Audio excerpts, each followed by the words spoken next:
lo he contado tantas veces y cada vez que lo cuento, una mujer me dice, es que a mí también me pasó lo mismo, es que a mí mi novio también me...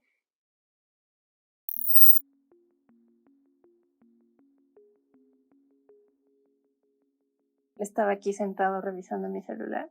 Entonces de un brinco me agarra de la cintura, me tira en el sillón, se sube encima de mí y empieza a presionar con sus dos manos tapando boca y nariz tan fuerte que mis dientes cortaron la mucosa interna de los labios y tenía dicen escoriación en la mejilla izquierda. Los diferentes tipos de violencia, que es muy interesante la física, obviamente tiene que ver con los golpes. Que es a lo mejor la más notoria, no menos grave que las otras. Primero fui al MP de Álvaro Obregón, que es el que quedaba más cerca, y me dijeron que a mí no les correspondía hacer nada, que mejor me fuera al búnker, que porque aunque yo levantara ahí la querella, pues esa la iban a tener que pasar al búnker y de aquí a que hacían el trámite, que mejor me fuera al búnker. Tuve que regresar hasta el día siguiente al búnker. El hecho de que a una persona le digas que no le puedes atender y lo tengas que mandar a otro lugar, muchas veces desincentiva la denuncia, y entonces cuando desincentiva la denuncia, regresa a su casa, la otra persona ve que si le dio una cachetada no pasó nada, al otro día va y la puñetea. Entonces, eventualmente, si nosotros dejamos crecer eso, pues un día terminamos con un feminicidio. Algo que se discute mucho en México es sí los feminicidios, pero ¿qué estamos haciendo con todas las mujeres que están viviendo violencia doméstica? Cuando una mujer es violentada y ve amenazada su vida y llega a hacer su denuncia, esa denuncia casi siempre se clasifica como violencia familiar y eso es un grave problema.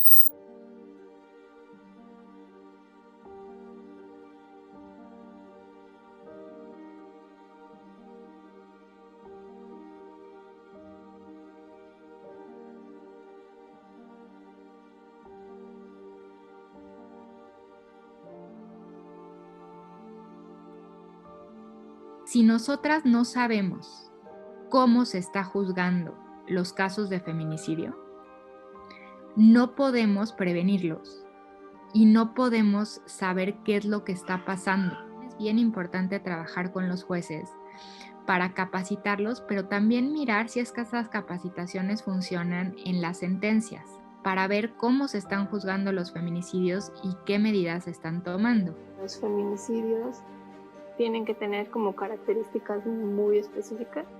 Hoy en día, se define en el Código Penal Federal. Por las razones de género, vamos a encontrar en el caso cuando la víctima presente signos de violencia sexual de cualquier tipo. Se le hayan infligido lesiones o mutilaciones infamantes o degradantes previas o posterior a la privación de la vida o actos de necrofilia. Existan antecedentes o datos que establezcan que el sujeto activo ha cometido amenazas, acoso, violencia o lesiones a cualquier otro tipo de violencia en el ámbito familiar, laboral o escolar de la víctima. Que haya existido entre el activo y la víctima una relación de confianza, existe una relación de subordinación, existe una relación de parentesco, existe una relación docente, existe una relación de noviazgo, existe una relación laboral, existe una relación de amistad. Existan datos que establezca que hubo amenaza relacionada con el hecho delictuoso, acoso, lesiones del objeto activo en contra de la víctima. La víctima haya sido incomunicada, cualquiera que sea el tiempo previo a su fallecimiento. El cuerpo de la víctima se ha expuesto o exhibido en el lugar público. También la víctima se haya encontrado en un estado de indefensión, entendiéndose como una situación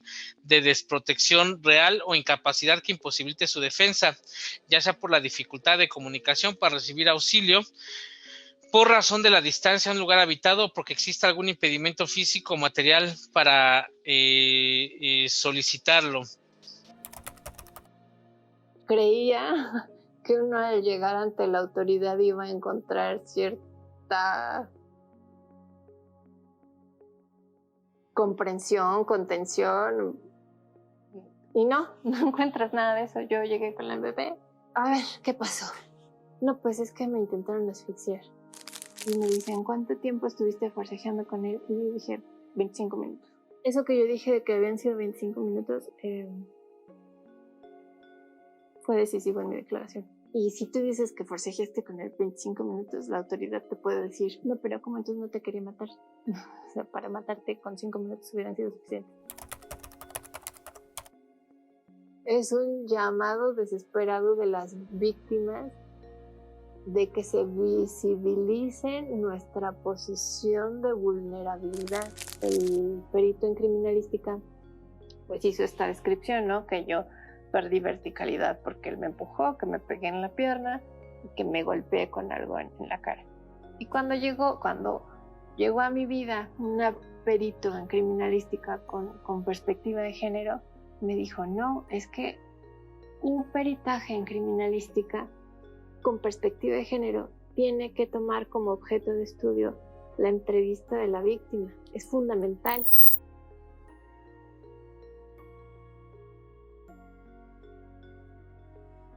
Un amigo mío me dijo, oye, pero ¿te asfixió por minutos o por segundos? Porque yo se lo hacía a mi esposa, pero era nada más para que se callara. Es tan normalizado, te llegas a preguntar, ¿estoy loca? ¿Estoy haciendo lo correcto? Lo traemos ya de una manera como muy aprendida, muy culturalmente. Ay, es una simple broma.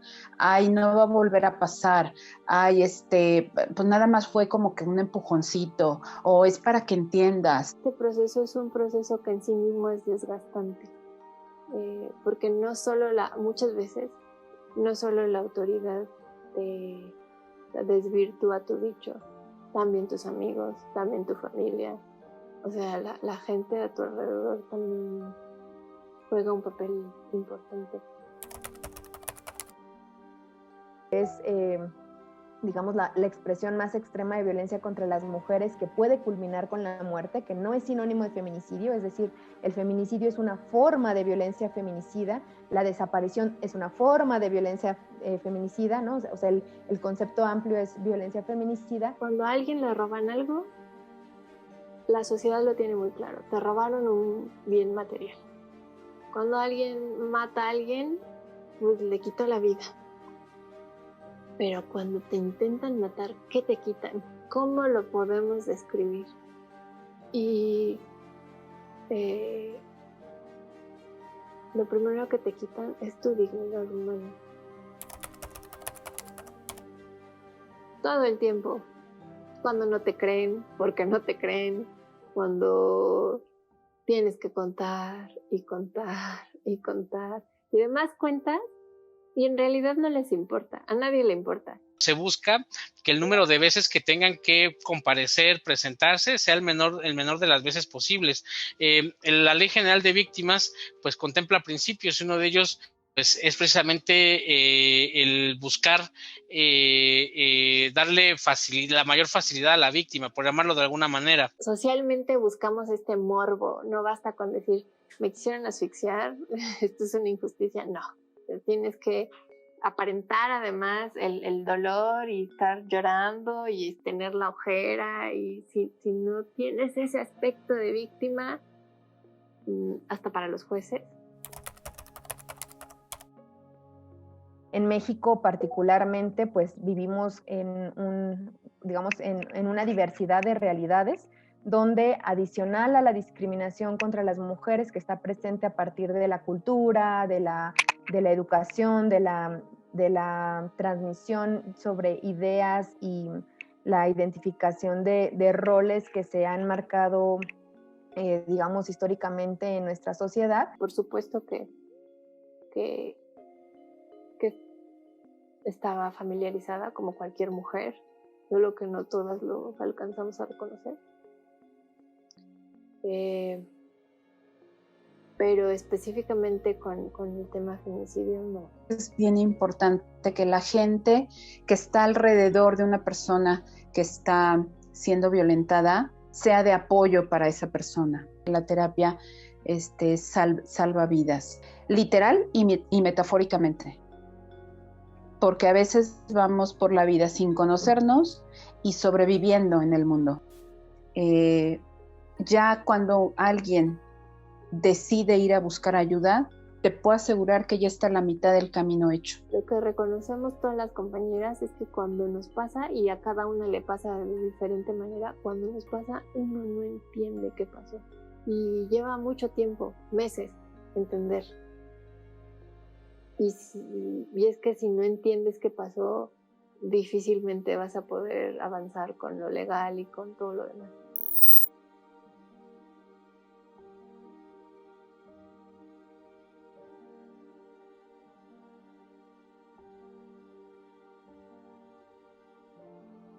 Este mito de que la casa era un lugar seguro para las mujeres nunca fue cierto, ¿no?